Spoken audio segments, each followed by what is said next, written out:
juntos mais uma vez para continuarmos a leitura dos livros de André Luiz e Chico Xavier. Estamos lendo agora Sexo e Destino. Hoje teremos o capítulo 8 da segunda parte. Satisfazendo a recomendação de Félix, que nos esperava a cooperação, junto de Cláudio e Marina, demoramo-nos no Flamengo, ao pé do amigo que a consternação abatia. Entregue a si mesmo, sem qualquer consolação humana, Nogueira refletiu e compreendeu. Havia lido bastante, conversara o suficiente com Agostinho e Salomão. Não lhe cabia excusar-se à verdade. Recolhera a fé por misericórdia da bondade divina. Entretanto, a divina justiça não poderia forrá-lo à solidão que ele mesmo plantara. Reprisava-se-lhe o coração de saudades da filha que o túmulo escondera. Aquela quinzena de hospital unira-os em espírito para sempre, e ao lado de Marita obtivera a luz da renovação. Doía-lhe pensar que não mais experimentaria o conforto de carregá-la, sustentá-la, socorrê-la. Abatido, sentou-se e chorou. A noite avançava e Márcia não aparecia. Telefonou discreto para vizinhos de Dona Justa, a servidora chamada por obséquio à residência de amigos, veio atender. Informou-se da desencarnação de Marita e lamentou não haver conseguido a notícia, antes com o tempo necessário para assistir-lhe o funeral. Esclareceu que a madama subira a Petrópolis, sem precisar o regresso. Dona Márcia alegara cansaço, depois da internação de Marina para tratamento, e avisara-a de que pretendia passar alguns dias na serra, ganhando forças. Ela, Dona Justa, segundo o combinado, comparecia pela manhã no apartamento e folgava à tarde.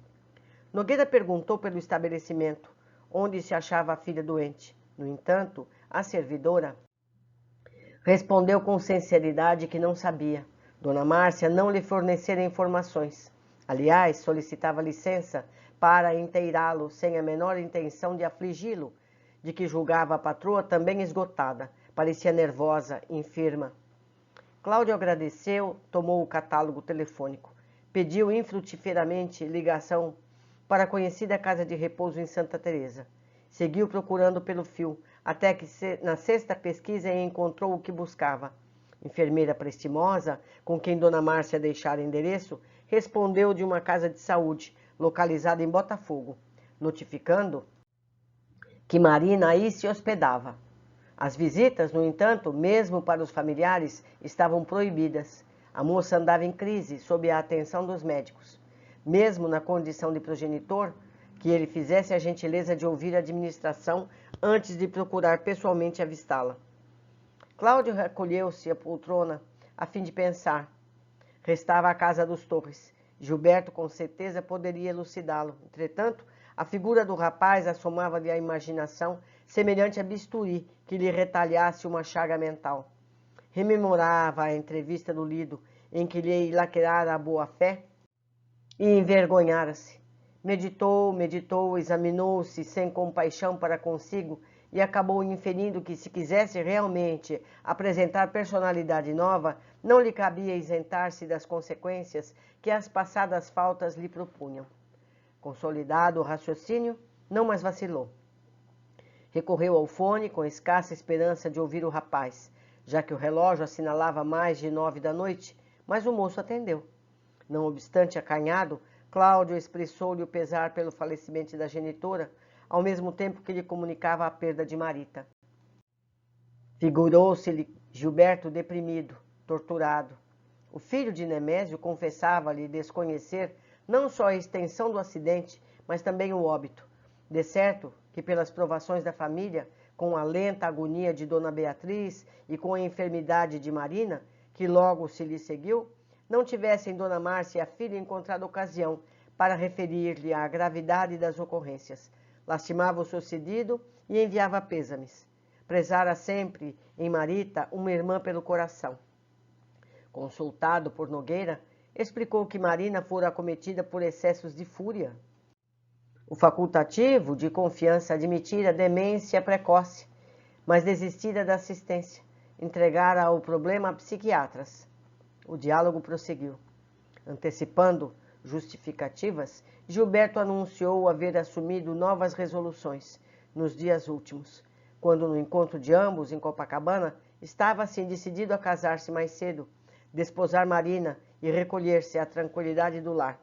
Mas apreensivo ao ver a moça doente, qual se achava, o pai, embora reconhecido aos serviços que a jovem lhes prestara, impelira-o à mudança de rumo. O genitor, que se achava ausente em descanso restaurativo, usara franqueza. Não aprovaria o casamento, não considerava a Marina suficientemente habilitada para as responsabilidades do matrimônio. Além disso, falara-lhe de certas coisas e aconselhá-lo a sair do Rio. Sustentá-lo-ia em outra cidade, onde pudesse recomeçar estudos interrompidos. Ele, porém, Gilberto, compreendia a vida de outro modo, e à face das imposições paternas, sentia-se acabrunhado, vencido. Cláudio aceitou as alegações com humildade e acentuou que ele era ainda muito jovem e que não devia opor contradita aos conselhos de Torres pai, e sim continuar refletindo, de vez que casamento, em qualquer pessoa, reclama liberdade e consciência. Tão sensatas e confortadoras observações formulou, pacificando-lhe o íntimo e clareando-lhe a compreensão para o trato com o próprio pai, que Gilberto se modificou perante aquela brandura inesperada. Supunha ouvir um outro Nogueira, mais velho, mais amigo. Emocionado, agradeceu e chegou a pedir-lhe não o abandonasse. Verificava-se agora sozinho. O genitor era bom, generoso, mas homem de negócios, cabeça cheia. Sentia necessidade de alguém que o inspirasse, que lhe estendesse as mãos. Estimaria encontrá-lo, ouvi-lo mais vezes. Percebeu que Cláudio lhe falava em tom de lágrimas. Agradeceu o apreço. Aquilo com que lhe insuflava confiança nova naquele homem com quem se entendera dias antes, mas de modo imperfeito. Nogueira, submissos, consultou acerca de Márcia. Provavelmente que, em se afastando para Petrópolis, a esposa lhe teria deixado o telefone. Gilberto confirmou. Dona Márcia, ao viajar, solicitara-lhe atenção para Marina. Se a menina piorasse, que fizesse o obséquio de chamá-la incontinente. E, ao expressar-lhe semelhante recomendação, declarara que lhe passara a incumbência e não ao marido, por sabê-lo ocupado no hospital. De posse das informações, Cláudio agradeceu de novo e repôs o fone no gancho. Em seguida, confiou-se à meditação. Pelo tom da conversa, o rapaz se alterara de tudo. Em tudo o que expusera, media as frases, cerimonioso, desencantado. O que teria desejado dizer com aquelas duas palavras certas coisas? Ele, Nogueira, sentia-se renovado. Entretanto, a experiência do pretérito constituía-lhe o fundo da grande transformação. Não ignorava que a filha se arriscava à dualidade perigosa, na aventura afetiva. Convencia-se de que algo de muito grave teria ocorrido. Era bastante maduro para não desconfiar de que pai ou filho houvesse apanhado algum flagrante desagradável. Deduzia que a jovem baqueara, caindo em abatimento, como quem achara nisso a deserção de si mesma. Pensou nela e compadeceu-se. Afinal, não se fizera crente para censurar. Aspirava a compreender e servir. Sabia agora que a obsessão provocava tragédias. E ele mesmo, que nunca auxiliara a filha na edificação da vida íntima, não podia queixar-se. Cismou e depois das 10 chamou a esposa. Dona Márcia respondeu. Interpelada, comunicou estar descansando junto de pessoas amigas. Ciente da morte de Marita, confessou-se aliviada. Não a desejava sobrevivendo ao desastre, deformada como a vira. Alinhou comentários desairosos, fez xiste. Pela inflexão com que se manifestava, o esposo reconheceu-a num dos dias mais infelizes, sarcasmos em cada sílaba, irritação à mostra. Cláudio apaquenou-se, rogou desculpas, não queria interromper-lhe a excursão. Não conseguia, porém, sossegar-se quanto à filha doente. Se possível, ensinasse a ele o melhor caminho para visitá-la com urgência. Solicitava-lhe o nome dos médicos amigos, esperava colher-lhes a opinião. A palavra dele deslizava tão mansamente no fio que a interlocutora mudou de jeito. amaciou-se, informou que precisaria completar informações com amigas, que ele, Cláudio, aguardasse um minutinho. Transcorridos instantes breves, voltou participando que viria ao Rio, na manhã seguinte, a fim de conversarem. Guardava certos assuntos para tratar com ele, mas preferia falar-lhe de boca a boca, que ele a esperasse no Flamengo. Chegaria cedo, de automóvel, apenas com o objetivo de vê-lo e retornar ao Hotel Serrano em que repousava. Efetivamente, no dia imediato, antes das 9 da manhã, logo após entender-se com Dona Justa em matéria caseira, viu-se o bancário defrontado pela esposa. Dona Márcia parecia regressar de outro país, adereçada, sorridente, cabelo bem penteado, excêntrico, realçavam-lhe a graça, remoçando-a inteiramente. Harmonizara-se a maquilagem com rosa e vestido novo. O porte se erguia nos sapatos de salto alto com a esbelteza da cegonha jovem, quando caminha descuidada no campo livre. Exibia cores, desfilava perfumes. Contudo, a flor humana em que se metamorfoseara não escondia para nós as larvas que a carcomiam. Jazia Dona Márcia, assessorada por pequena corte de vampirizadores desencarnados que lhe alteravam a cabeça. Mesmo à nossa frente, que nos acostumávamos a identificá-la por matrona difícil, mas ajustada ao lugar que as conveniências lhe indicavam, surgia quase irreconhecível. Metalizara-se a voz, o olhar fizera-se mais frio. De entrada, cumprimentou o marido e Dona Justa com ademanes de protetora complacente. Assustou-se Nogueira, não compreendia. Padeciam em casa a provação de uma filha morta e outra enferma. Por outro lado, Márcia, pelo fio, anunciara-se esfalfada. De que maneira se amoldava a uma excursão, assim festiva? Instintivamente recordou Gilberto, preocupado com certas coisas, e a própria esposa, prometendo-lhe certos assuntos, e apreensivo, perguntava-se que sucessos ocultos se lhe vedavam o coração. A recém-chegada sentou-se, cruzando as pernas com desenvoltura juvenil, e sem mais aquela reportou-se à pressa que trazia. Nogueira indagou por Marina. Dona Márcia, evidentemente interessada em outros problemas, sintetizou quanto pôde a história da enfermidade. Indicou o psiquiatra, que respondia pelo caso. Aludiu ao conforto de que a filha se rodeava na casa de saúde e exalçou a generosidade do Sr. Torres, que não calculava sacrifícios para lhe sobejasse assistência. Comentou largamente a nobreza do viúvo de Dona Beatriz, cuja grandeza de alma apenas agora, dizia entusiasmada, começava a conhecer. E, finalmente, propôs um ajuste de providências pelas quais se transferisse a menina para um sanatório em São Paulo, onde estagiasse no tratamento devido por alguns meses. Bastava que ele, Cláudio, concordasse. Nemésio, em sinal de gratidão da firma pelos serviços prestados com Marina, custearia todas as despesas. Cláudio escutou humilde e obtemperou que a situação talvez não fosse tão grave, que a palavra meses o alarmava. Acreditava que a filha, conjugando medicação do corpo e da alma, lograria recuperar-se em menos tempo. Argumentou sensato, demonstrou sem afetação de virtude que não lhe seria lícito abandoná-la. Destacou que a proteção dinheirosa significava muitíssimo, principalmente aquela hora em que os cuidados exigidos por Marita lhe haviam esgotado as reservas. Mas admitia que filhinha conturbada reclamava deles carinho e dedicação. Após enfileirar judiciosos apontamentos que a interlocutora recebia, contrafeita, levantou para ela os olhos súplices e a convidou-a, com dignidade, a abraçar junto dele uma existência nova. Vida de harmonia, de construção recíproca, sincero confiou-lhe todos os propósitos diferentes que edificara aqueles dias de luta, dos quais emergira transformado. Descerrava-lhe o íntimo, fizera-se espírita cristão. Sentia-se outro homem.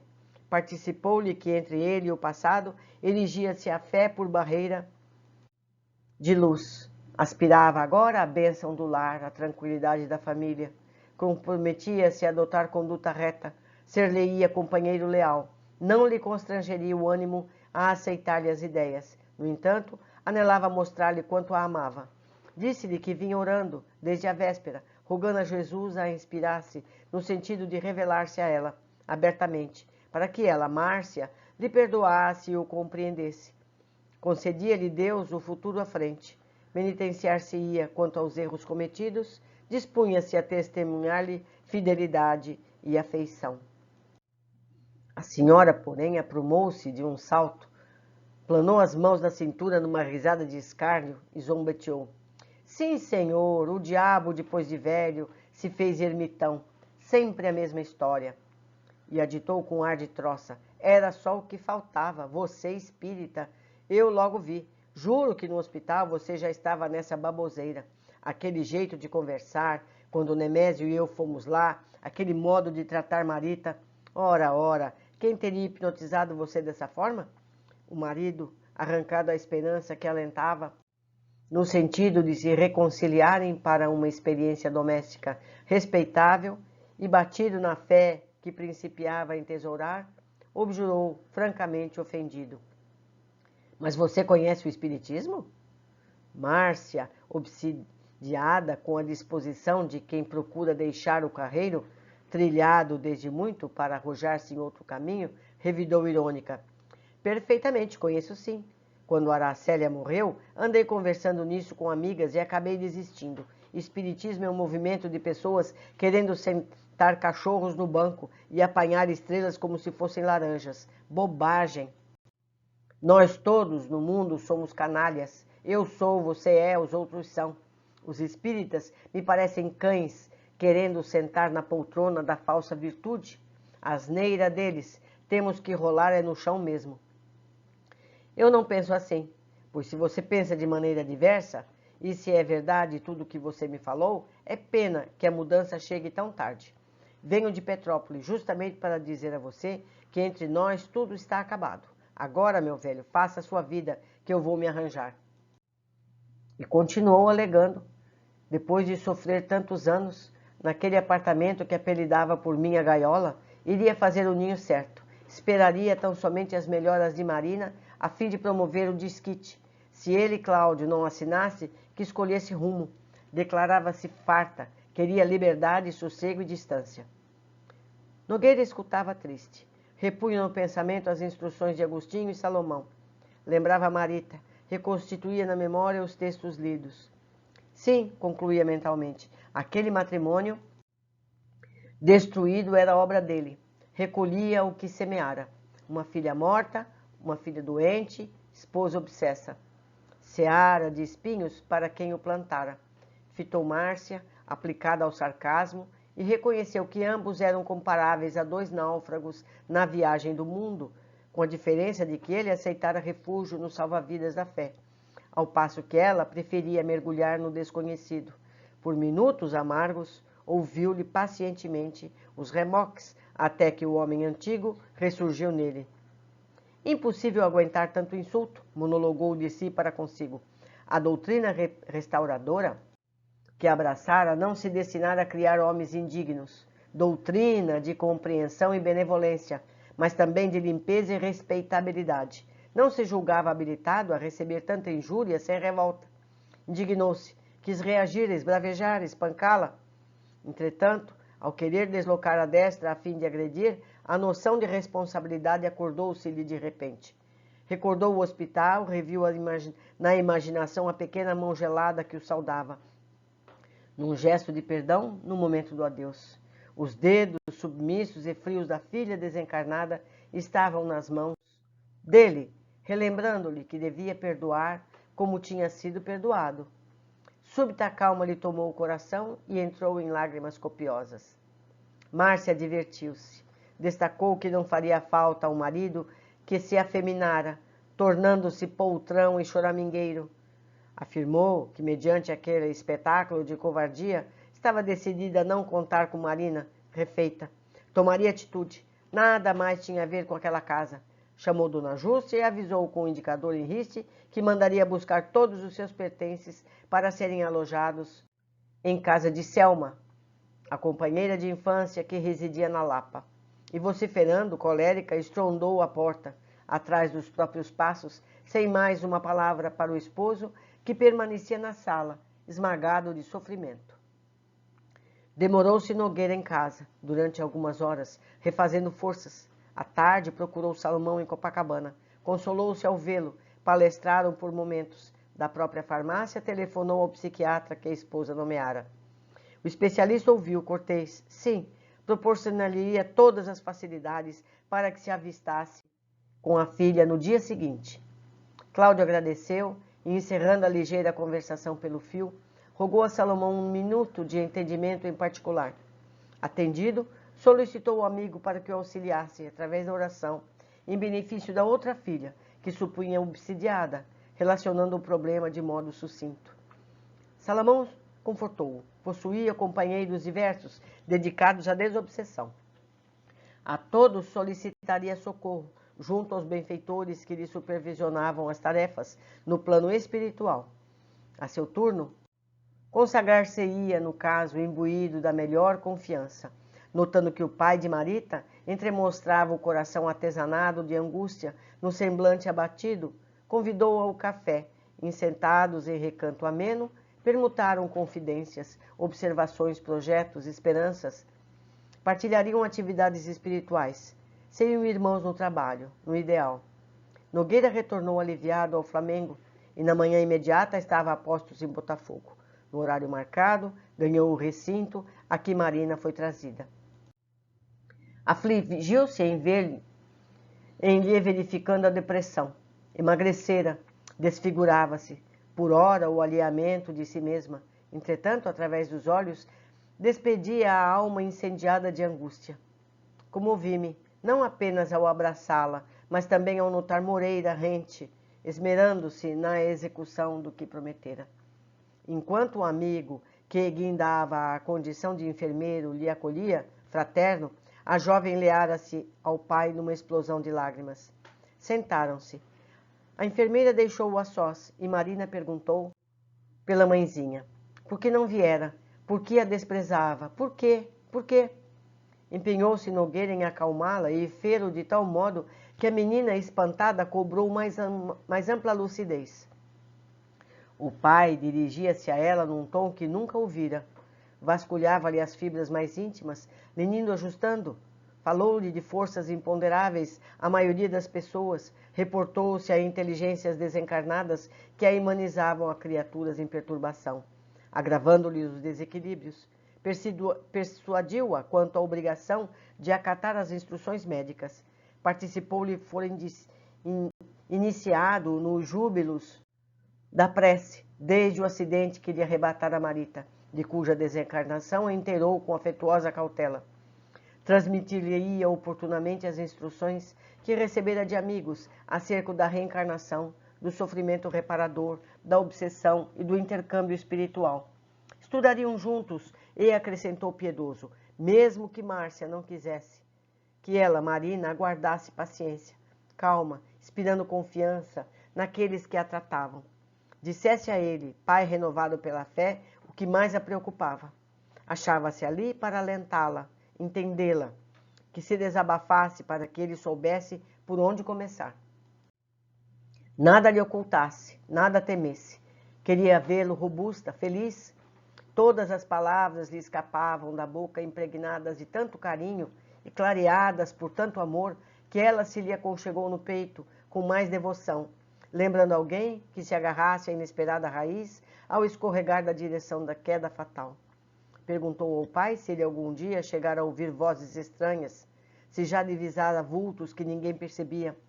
Cláudio acariciou-o, assegurando que lhe explicaria semelhantes fenômenos tão logo a visse refeita, insistindo, porém, para que o auxiliasse com as informações de que carecia, a fim de prestar-lhe o apoio necessário. Foi então que a filha, implorando a ele que não condenasse, a estimulada pelo sorriso bondoso com que era ouvida, descreveu para o genitor os caprichos femininos com que requestara Nemésio Torres.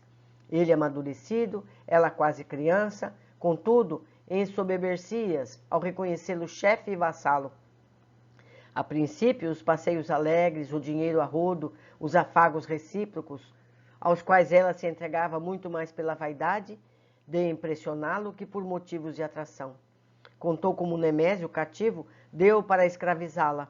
Historiou a noite em que ele a embriagara de propósito, quando lhe despertou nos braços dentro de uma casa rústica de São Conrado, que até então não conhecia.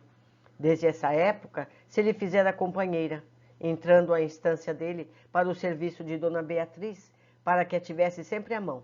Apaixonara-se por ela, repetia-lhe declarações, aspirava a desposá-la, assim que a viuvez sobreviesse naturalmente. Mas Gilberto aparecera e, por mais lutasse contra si própria, não conseguia controlar-se. Desde o primeiro encontro adivinhou nele o homem com que sonhava, pintando as emoções ao vivo com todas as tintas de realismo que o delírio lhe punha nas palavras. Confessou que o provocara, afastando-o deliberadamente da irmã. E, vingando-se de Nemésio, copiou-lhe a iniciativa. Numa noite de farra, impeliu-o a ceder-se no uísque, e, ao ter inflamado, conduziu ela mesma ao quarto de que dispunha no lar dos Torres, a título de fazê-lo descansar, para entregar-se a ele sem qualquer noção de vigilância ou censura.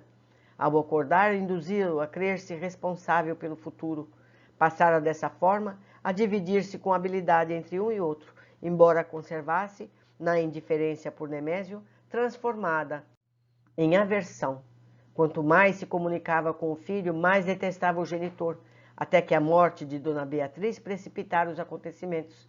Observando o chefe, positivamente decidido ao matrimônio, apegara-se ao filho com loucura, a ponto de ser surpreendida por Nemésio em situação desconcertante. Nogueira escutava compungido. Detinha a impressão de tomar contato com os familiares pela primeira vez em toda a vida. Machucado ainda pelas considerações de Márcia, ignorava agora quais as feridas que mais lhe doíam na alma. Se as que a insensibilidade da esposa lhe abrira no espírito, se as que lhe eram produzidas nos tecidos do coração pelos segredos da filha padecente. Enlaçou-a, porém, com mais ternura, e Marina, encorajada, repetiu que anelava libertar-se de Torres, pai, ansiando casar-se com Gilberto, ser-lhe a esposa no lar, compreendê-lo, torná-lo feliz. Cláudio prometeu cooperar, destacando, no entanto, a necessidade da saúde primeiro. Contudo, o doloroso relatório não terminara. Imprescindível sorver-se o cálice até a lia. Em frases entrecortadas de soluços, Marina cientificou de que fora visitada, ali mesmo, por Nemésio, 4 dias antes.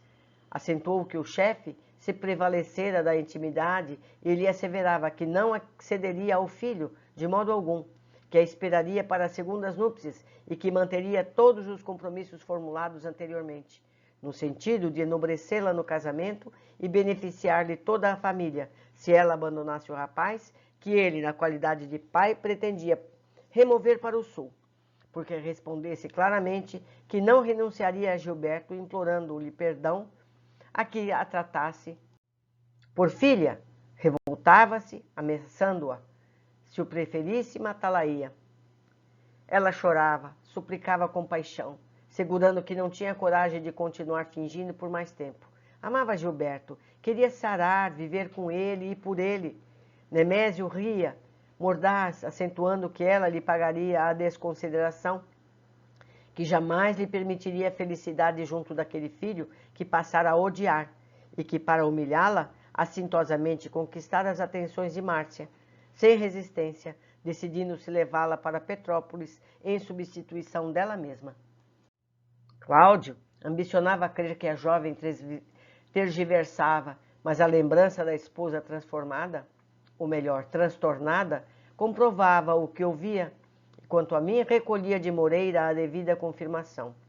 O enfermeiro, em breves palavras, deixara-me saber que as chusmas de espíritos perturbadores, após a desencarnação de Beatriz, lhe haviam arrebatado o marido, explorando-lhe as energias genésicas. Nogueira percebeu a gravidade do problema. No entanto, ao término da entrevista, reconfortou a filha, descortinando-lhe paz e esperança à mente atormentada. Recomendou-lhe trabalho, confiança, paciência e controle a fim de recuperar-se mais depressa. e garantiu-lhe que se entenderia com Márcia e com ambos os Torres para que os planos da felicidade futura fossem concretizados em harmonia. Marina recebeu-lhe a despedida, a sorrir conformada, patenteando sinais de melhoras. Mas, em se revendo na rua, Cláudio entrou em prece e, reconhecendo-se no prelúdio de provas amargas, cumpriu a destra de encontro ao peito enlaceado, como quem trazia uma visita, espinhos de fogo a lhe requeimarem o coração.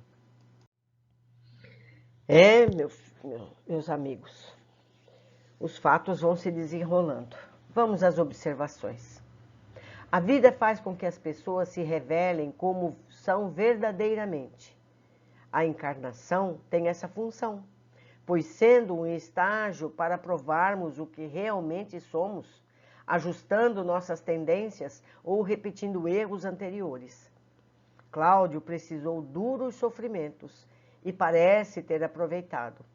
Já Márcia mostra que é insensível, certamente precisará de dores maiores para sensibilizar-se. Meus amigos, a evolução é inexorável. De uma forma ou de outra, todos nós vamos aprender. Melhor que seja pelo amor, porque se não for pelo amor, será pela dor. Como estamos aprendendo com todos esses livros. Deixo aqui meu e-mail, meu contato, assim como lembro do espaço aqui mesmo para comentários no YouTube. Eu conto com vocês para me esclarecerem nos comentários que eu mesma não tenha feito. Um abraço e aguardo a todos no próximo capítulo.